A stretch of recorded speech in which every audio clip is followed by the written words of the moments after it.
Hello दोस्तों, नमस्कार। मैं हूं रवि राजकुमार सिंह चौहान। आप सभी लोगों का मैं अपने अवेयर 24 यूट्यूब चैनल पर पुनः स्वागत करता हूं। दोस्तों, आज का हमारा जो लेक्चर है वह है भारतीय संवैधानिक विकास की एक महत्वपूर्ण कड़ी चार्टर एक्ट 1793 के विषय में। ध्यान रखिएगा दोस्तों, यह चार्टर एक्ट कंपनी को ब्रिटिश क्राउन द्वारा प्रोवाइड किया गया था ताकि कंपनी के प्रशासन में और अधिक सुधार हो सके। दोस्तों, आपसे चार्टर एक्ट 1793 के विषय में कुछ महत्वपूर्ण प्रश्न इस प्रकार से पूछे जा सकते हैं कि चार्टर एक्ट 1793 की मुख्य धाराएं और उसके महत्व का वर्णन कीजिए या उन पर प्रकाश डालिए। तत्पश्चात दोस्तों, आप इसका इंग्लिश वर्जन देख सकते हैं। Discuss the main provisions of Charter Act 1793, examine its important too. ठीक है दोस्तों, दूसरा क्वेश्चन आपसे पूछा जा सकता है, चार्टर एक्ट या अधिकार पत्र अधिनियम 1793 को ब्रिटिश संसद द्वारा पारित करना क्यों जरूरी था। ठीक है, तत्पश्चात आपसे एक और प्रश्न उठ के आ सकता है इस विषय पर कि चार्टर एक्ट 1793 द्वारा भारतीय प्रशासन में कौन से महत्वपूर्ण परिवर्तन किए गए हैं। ध्यान रखिएगा दोस्तों, अब हम इसी चार्टर एक्ट 1793 के विषय में जानेंगे। हम इसमें जानेंगे कि आखिर चार्टर एक्ट 1793 का उद्देश्य क्या था, इसे पारित करना क्यों जरूरी था, आखिर इसमें महत्वपूर्ण धाराएं क्या थी, आखिर उसका महत्व क्या था, इंपॉर्टेंस क्या थी भारत में कंपनी प्रशासन के विषय में। अब हम देखते हैं चार्टर एक्ट 1793 के विषय में जिन प्रश्नों का हमने ऊपर वर्णन किया है उनके संदर्भ में उनके आंसर आपको कैसा लिखना चाहिए, आखिर उनकी विषय वस्तु क्या होना चाहिए। अब हम इस परिप्रेक्ष्य में बात करेंगे। दोस्तों, ब्रिटिश सरकार ने 1793 में कंपनी के लिए अधिकार पत्र या यह चार्टर जारी किया। इसे ही कहा जाता है चार्टर एक्ट 1793। ठीक है दोस्तों, यह एक महत्वपूर्ण एक्ट था, हम बोल सकते हैं 18वीं सदी के अंत में आने वाला।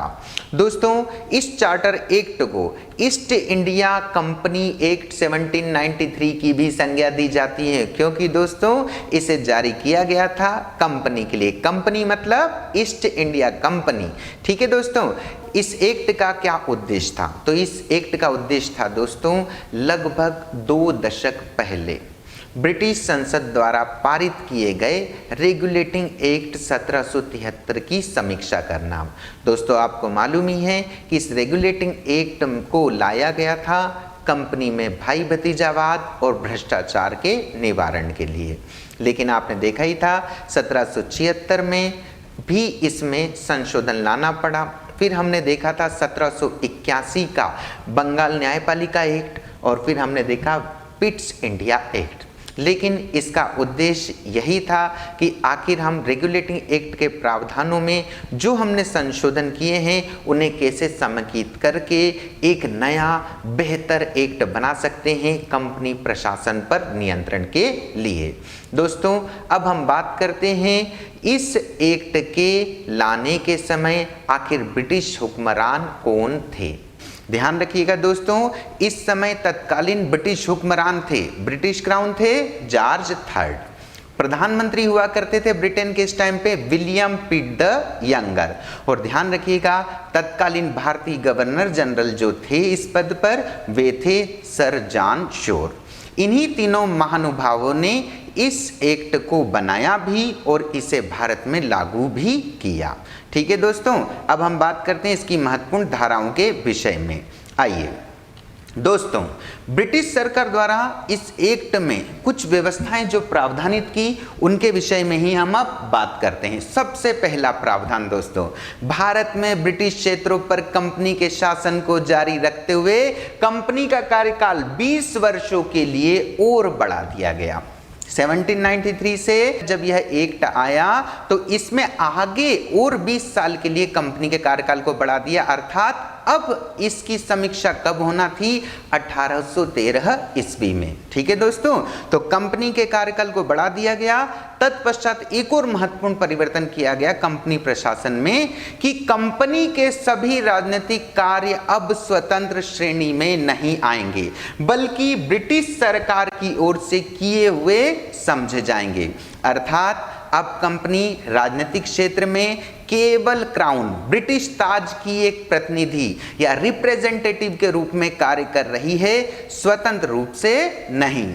ठीक है दोस्तों, तत्पश्चात दोस्तों कंपनी को भारत ही नहीं, भारत के अलावा भी अन्य देश हैं उनसे व्यापार करने का कहा गया। उसे अधिक से अधिक देश जो भी भारत के आसपास लगते हैं, एशिया महाद्वीप में लगते हैं, उनमें और अधिक अपने व्यापार का प्रसार करने के लिए निर्देशित किया गया।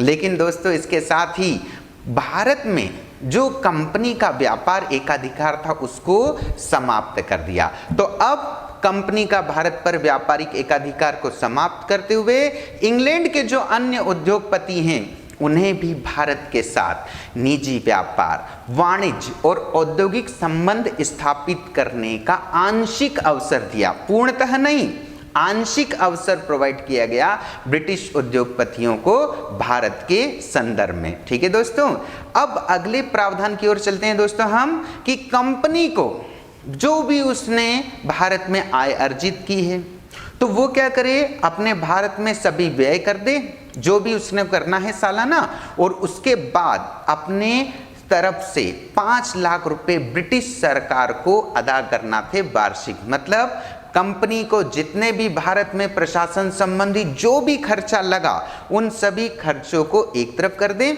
और उसके बाद जो भी वार्षिक राजस्व मिला उसको, उससे 5 लाख रुपए ब्रिटिश सरकार को, ब्रिटिश क्राउन को अदा करना सुनिश्चित किए गए। मतलब कंपनी को देना अनिवार्य किया गया। दोस्तों अगला, कंपनी के अंशधारियों को जो लाभांश है, कंपनी ने जो इनकम प्राप्त की उसको जो भी बेहतर लाभ हुआ उसको लाभांश को 8% से बढ़ाकर 10% करने की भी अनुमति दी गई। अर्थात कंपनी के शेयर धारकों के लिए भी कुछ प्रावधान इस एक्ट में किए गए। तत्पश्चात दोस्तों हम देखते हैं बोर्ड ऑफ कंट्रोल। आपको मालूम ही था बोर्ड ऑफ कंट्रोल की स्थापना की गई थी पिट्स इंडिया एक्ट 1784 ईस्वी के माध्यम से। ये क्या था बोर्ड ऑफ कंट्रोल? आपको मालूम ही होगा, ये कंपनी के राजनीतिक मामलों को संभालने की एक शीर्ष एजेंसी के रूप में बोर्ड ऑफ डायरेक्टर्स पर नियंत्रण करने के लिए बनाई गई संस्था थी, निकाय था। ध्यान रखिएगा, अब इस बोर्ड ऑफ कंट्रोल के जो सदस्य हैं, आपको मालूम है बोर्ड ऑफ कंट्रोल कितने सदस्य होते थे? इसकी संरचना होती थी 6 सदस्य, एक अध्यक्ष और 5 सदस्य। तो अब बोर्ड ऑफ कंट्रोल के जो सदस्य हैं और भारत में कंपनी के जितने भी कर्मचारी हैं उनका वेतन भत्ता किससे दिया जाना है? भारतीय राजस्व से। मतलब हमारे पूर्वजों की मेहनत मजदूरी की कमाई से अब बोर्ड ऑफ कंट्रोल के सदस्यों को और कंपनी के कर्मचारियों को वेतन दिया जाना सुनिश्चित किया गया। तत्पश्चात दोस्तों नियंत्रण बोर्ड की संरचना में बदलाव किया गया। मैंने अभी आपको बताया था नियंत्रण बोर्ड की संरचना क्या थी? एक अध्यक्ष और 5 सदस्य, ध्यान है आपको। और इसमें अब बदलाव करते हुए एक अध्यक्ष और 2 जूनियर सदस्य रखे गए। ध्यान रखिएगा, मतलब 6 सदस्य से इसकी संरचना क्या कर दी? 3 सदस्य, एक अध्यक्ष प्लस 2 जूनियर सदस्य। ध्यान रखिएगा, पहले इन सदस्यों के विषय में सम्राट की प्रीवी काउंसिल, मतलब ब्रिटिश ताज की कार्यकारी परिषद, उसके सदस्य होना अनिवार्य हुआ करता था बोर्ड ऑफ कंट्रोल का मेंबर होने के लिए। लेकिन अब इस एक्ट के माध्यम से वह प्रीवी काउंसिल के सदस्य होने की बाध्यता को भी अब समाप्त कर दिया गया। तत्पश्चात दोस्तों गवर्नर जनरल, आपको मालूम ही है कि संशोधन एक्ट 1786 में भी गवर्नर जनरल को अपनी काउंसिल के निर्णय को बदलने का अधिकार दिया गया था भारत के हित में और भारतीय सुरक्षा के मद्देनजर। लेकिन अब इस प्रावधान को और अधिक विस्तृत कर दिया गया कि गवर्नर जनरल और गवर्नर दोनों अपनी काउंसिल का निर्णय बदल सकते हैं। काउंसिल के निर्णय को अस्वीकार कर सकते हैं। लेकिन आधार क्या दिया गया दोस्तों? अब यहां पर शांति व्यवस्था, सुरक्षा और अंग्रेजी प्रदेशों के हित संबंधी विषयों पर संबंधित जो भी प्रस्ताव हो, अपनी परिषद के जो भी निर्णय हो, उन्हें क्या कर सकता था? वो अस्वीकार कर सकता था, नकार सकता था। लेकिन ध्यान रखिएगा, कुछ अन्य विषय हैं जिनमें वह अपनी परिषद के निर्णयों को, प्रस्तावों को टाल नहीं सकता था। वो कौन है? न्याय, विधि और टैक्स। इन सभी में गवर्नर जनरल की परिषद का नियंत्रण अभी भी बरकरार था। ठीक है, तो न्याय, विधि और टैक्स संबंधी मामलों में गवर्नर जनरल की काउंसिल का निर्णय बाध्यकारी होता था गवर्नर जनरल पे, लेकिन शांति व्यवस्था, सुरक्षा और अंग्रेजी प्रदेशों के हित संबंधी विषयों पर वह अपनी परिषद के निर्णयों को अस्वीकार कर सकता था। एक अच्छा बदलाव देखा गया है यहां पर। आगे देखते हैं दोस्तों हम, गवर्नर जनरल उसकी परिषद के सदस्यों की सदस्यता संबंधी योग्यताओं को भी इसमें निर्धारित किया गया और इसके अंतर्गत कम से कम भारत में 12 वर्षों तक निवास करने का अनुभव अनिवार्य कर दिया। तो अब जो गवर्नर जनरल हैं या उसकी परिषद के जो सदस्य हैं, उनके लिए एक अन्य योग्यता अभी निर्धारित की गई। वह क्या की गई कि भारत में कम से कम 12 वर्षों तक उनको निवास करना आवश्यक किया गया। दोस्तों, भारत में गवर्नर जनरल का पद 1786 के संशोधन एक्ट के माध्यम से बहुत ही अधिक मजबूत कर दिया था। ध्यान है आपको, गवर्नर जनरल में ही क्या दे दी गई थी? प्रधान सेनापति की शक्ति दे दी गई थी, ये तो आपको मालूम ही है। और इस पद को संभालने वाले पहले व्यक्ति थे लॉर्ड कॉर्नवालिस। हमने पिछले लेक्चर में इसकी बात की थी कि गवर्नर जनरल ही क्या हो गया था, अब हमारे देश का भारत में प्रधान सेनापति बन गया था। तो इस प्रधान सेनापति को गवर्नर जनरल की काउंसिल का पदेन सदस्य, स्वतः ही सदस्य बना दिया जाता था। यह प्रावधान किया गया था 1786 के संशोधन एक्ट में। लेकिन इस एक्ट के द्वारा एक नया परिवर्तन करते हुए कहा गया कि तब ही गवर्नर जनरल की काउंसिल का मेंबर होगा जब उसे बोर्ड ऑफ कंट्रोल द्वारा विशेष रूप से नामित किया जाए, या दूसरे शब्दों में बोल सकते हैं दोस्तों, बोर्ड ऑफ डायरेक्टर्स का मान बढ़ाने के लिए उद्घोषणा की गई कि प्रधान सेनापति डायरेक्टरों की विशेष अनुमति के बिना किसी भी काउंसिल का सदस्य नहीं बन सकता है। ये एक महत्वपूर्ण प्रावधान था प्रधान सेनापति का गवर्नर जनरल की काउंसिल के सदस्य बनने के संदर्भ में। तत्पश्चात दोस्तों हम इसके और महत्वपूर्ण प्रावधानों की ओर चलते हैं कि गवर्नर जनरल को यह अधिकार प्रदान किया गया कि वह बंगाल से अपनी अनुपस्थिति होने पर, गवर्नर जनरल को, जैसे आप जानते ही हैं, बंगाल का गवर्नर जनरल जिसे हम कहते हैं, उसका कार्यक्षेत्र मद्रास और बंबई प्रेसिडेंसियों का अधीक्षण और नियंत्रण करना भी था। इसी परिप्रेक्ष्य में उसे भारत का भ्रमण भी करना पड़ता था। ऐसी स्थिति में जब वह अपनी प्रेसिडेंसी बंगाल से बाहर जाए, तब वह अपनी काउंसिल के किसी भी असैन्य सदस्य को उप प्रधान नियुक्त कर सकता था अपनी अनुपस्थिति के दौरान, ताकि गवर्नर जनरल की काउंसिल के कार्य व्यवस्थित रूप से, सुचारू रूप से चल सकें। महत्वपूर्ण प्रावधान था, अच्छा प्रावधान था, इससे इनकार हम नहीं कर सकते। तत्पश्चात दोस्तों प्रांतीय गवर्नर और गवर्नर जनरल के अधिकारों में अत्यधिक वृद्धि कर दी। प्रांतीय गवर्नर को भी अब अपनी परिषद के निर्णयों के विरुद्ध वीटो की शक्ति दी गई, मतलब वह भी अपनी काउंसिल के निर्णयों से असहमति जताते हुए अपने निर्णय लागू कर सकता था। यह महत्वपूर्ण प्रावधान है बंबई और मद्रास की प्रेसिडेंसी के गवर्नर के लिए। तत्पश्चात दोस्तों कंपनी के वरिष्ठ अधिकारियों के बारे में एक और प्रतिबंध लगाया। क्या लगाया कि गवर्नर जनरल, गवर्नर और सेनापति अपने कार्यकाल में बिना अनुमति के भारत से बाहर नहीं जाएंगे। यदि फिर भी वे ऐसा करते हैं तो इसे माना जाएगा कि इन्होंने अपने पद से इस्तीफा दे दिया, पद का त्याग कर दिया। तो देखा दोस्तों यह कितना एक महत्वपूर्ण बदलाव किया महत्वपूर्ण पदाधिकारियों के संदर्भ में। तत्पश्चात दोस्तों हम देखते हैं कंपनी, आपको मालूम ही होगा कंपनी के अधिकारी पहले भी चोरी छिपे व्यापार करते थे, व्यापारिक गतिविधियों में संलग्न रहते थे। इसीलिए अब कंपनी को यह अधिकार दिया गया कि भारत में व्यापार करने हेतु व्यक्तियों या कंपनी के कर्मचारियों को वह लाइसेंस दे सकेगी, और इसे कहा गया विशेषाधिकार, देश व्यापार या विश्वसनीयता। तो यह जो अधिकार या लाइसेंस देने का जो अधिकार कंपनी को प्राप्त हुआ, इसे अलग अलग नामों से जानते हैं हम, देश व्यापार, विश्वसनीयता या विशेषाधिकार। ठीक है, अब हम देखते हैं अगले प्रावधान के लिए सुप्रीम कोर्ट के अधिकार क्षेत्र को। ध्यान रखिएगा, सुप्रीम कोर्ट के बारे में विस्तृत प्रावधान तो किए गए थे भारतीय न्यायपालिका एक्ट 1781 में, लेकिन चार्टर एक्ट 1793 में सुप्रीम कोर्ट के अधिकारों को और अधिक विस्तृत कर दिया। सुप्रीम कोर्ट का नौ सैनिक क्षेत्राधिकार बढ़ाते हुए इसे खुले समुद्रों तक विस्तृत कर दिया। ध्यान रखिएगा, भारत में शराब बिक्री तो पहले से भी होती रही, लेकिन यहां पर यह प्रावधान किया गया कि बगैर लाइसेंस शराब बिक्री को वह प्रतिबंधित कर भी सकती थी। और साथ ही में ध्यान रखिएगा, नागरिक सेवा के किसी सदस्य को, नागरिक सेवा के किसी सदस्य को अर्थात किसी भी सिविल सर्वेंट को वह शांति न्यायाधीश के रूप में नियुक्त करने में भी सक्षम बनाई गई। तो सुप्रीम कोर्ट के अधिकार क्षेत्र के विषय में यह एक महत्वपूर्ण प्रावधान था। उसके अधिकार क्षेत्रों को विस्तृत भी किया गया और सिविल सर्वेंट को शांति न्यायाधीश के रूप में नियुक्त करने में उसे सक्षम भी बनाया गया। साथ में शराब बिक्री पर प्रतिबंध आरोपित करना है, इस विषय में भी उसे सक्षम बनाया गया कि वह अपने हिसाब से, जरूरत के हिसाब से निर्णय कर सके। काफी महत्वपूर्ण प्रावधान है सुप्रीम कोर्ट के विषय में।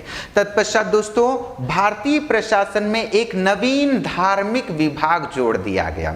भारत में अलग अलग पंथ, अलग अलग धर्मों के धर्मावलंबी निवासरत रहे हैं। इसी को देखते हुए उन्होंने कंपनी प्रशासन में एक नया विभाग, धार्मिक विभाग को समावेशित किया ताकि धार्मिक मामलों में दिक्कतें न आए। तत्पश्चात दोस्तों, एक और महत्वपूर्ण प्रावधान है कि भारतवासियों के हितों की रक्षा करना और उन्हें खुशहाल बनाना इंग्लैंड का कर्तव्य घोषित किया गया। सोचें, हमारी हितों की रक्षा करना और खुशहाल बनाना, अब ये किसका कर्तव्य है? इंग्लैंड का कर्तव्य। हंसी भी आती बात सुन के, लेकिन जो प्रावधान है वो तो है ही सही, है ना। मेन चीज तो ये थी कि उनको तो अपने हितों की रक्षा करना था और हमें खुशहाल बनाने की जगह इंग्लैंड को खुशहाल बनाना था। लेकिन फिर भी अब प्रावधान है तो हमको पढ़ना ही पड़ेगा। इसके लिए उसे ऐसे कदम उठाना चाहिए जिससे उनको उपयोगी ज्ञान उपलब्ध हो सके और धार्मिक और नैतिक उत्थान हो। सोचें, हमारे लिए क्या है कि उपयोगी ज्ञान उपलब्ध भी हो जाए और हमारा धार्मिक और नैतिक उत्थान भी हो जाए। अब ये इंग्लैंड का कर्तव्य हो गया। देखो भाई, है चीजें देखना तो पड़ेगी अपने को जो प्रावधान लिखे हैं। तत्पश्चात दोस्तों, अब हम इस एक्ट के विषय में देखते हैं कि आखिर इस चार्टर एक्ट 1793 का क्या महत्व था। चार्टर एक्ट 1793 का भारतीय संवैधानिक विकास में अत्यधिक महत्व है, क्योंकि इसके कुछ परिणाम हुए जो हमारे लिए एक मील का पत्थर साबित हुए। देखिए, सबसे पहले गवर्नर जनरल के अधिकारों में वृद्धि होने से अब गवर्नर जनरल क्या हो गया? निरंकुश हो गया। सही भी बात है।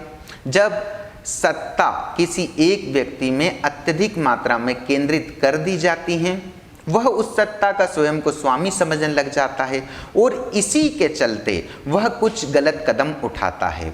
और इन्हीं के विरुद्ध आगे चलकर भारतीय राष्ट्रीय कांग्रेस के नेताओं ने आपत्ति उठाई, आवाज उठाई और गवर्नर जनरल के अधिकारों को अंकुश लगाने की मांग भी की गई भारतीय स्वतंत्रता आंदोलन में।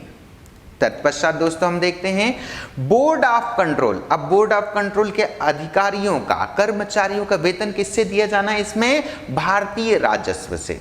ठीक है, तो यह भारत में आलोचना का विषय तो बनना ही था।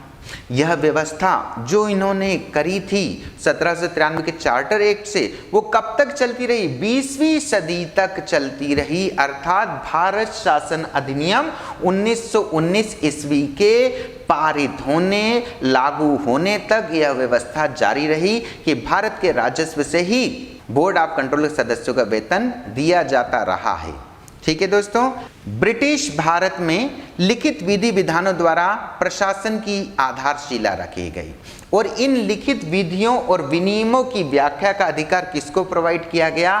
भारतीय न्यायपालिका को, तत्कालीन ब्रिटिश न्यायपालिका को, जो कि भारत में कार्यरत थी। ठीक है, एक महत्वपूर्ण परिवर्तन हुआ दोस्तों, लिखित विधि विधान द्वारा भी अब भारत में प्रशासन किया जाएगा और ये लिखित विधि विधान नियम, इनकी व्याख्या का अधिकार किसको दिया गया? न्यायपालिका को दिया गया। यह भी एक महत्वपूर्ण कदम था न्यायपालिका के क्षेत्राधिकार को विस्तृत करने के संबंध में।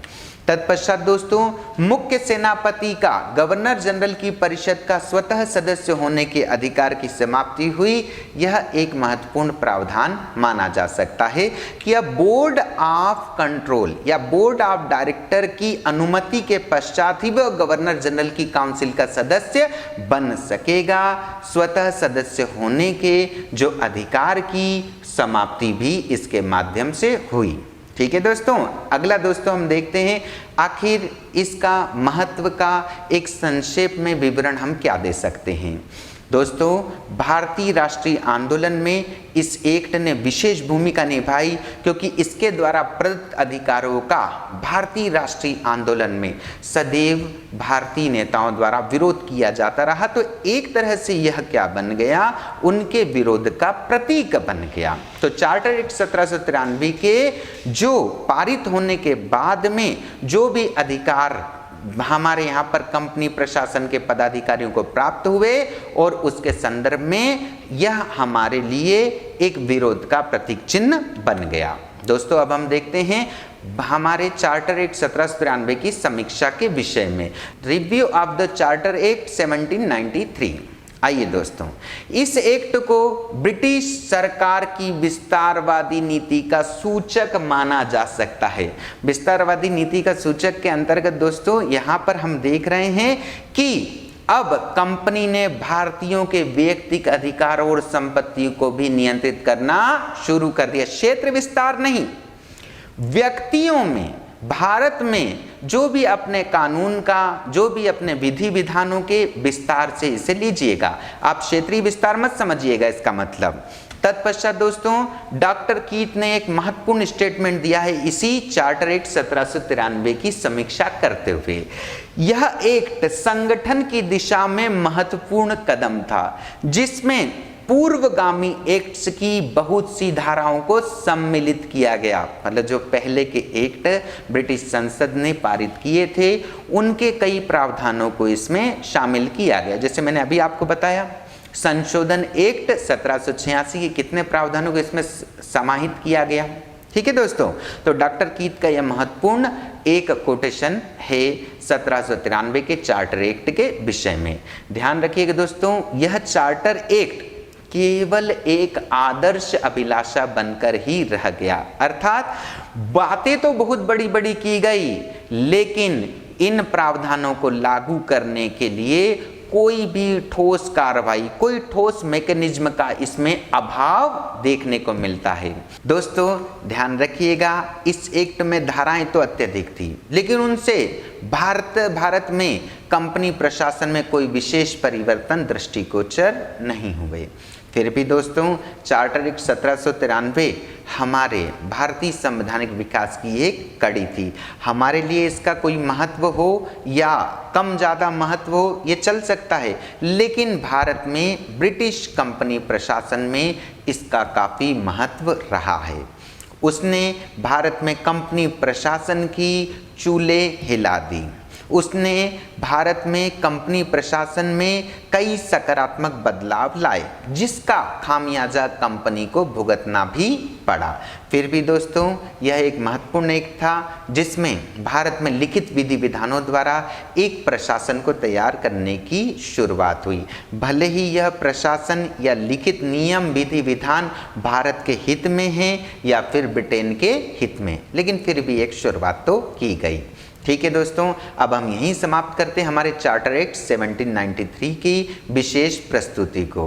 धन्यवाद दोस्तों। आप हमें सोशल मीडिया के विभिन्न प्लेटफॉर्म फेसबुक, व्हाट्सएप, ट्विटर के माध्यम से भी संपर्क कर सकते हैं। आप हमें अपनी प्रतिक्रिया अवश्य दें।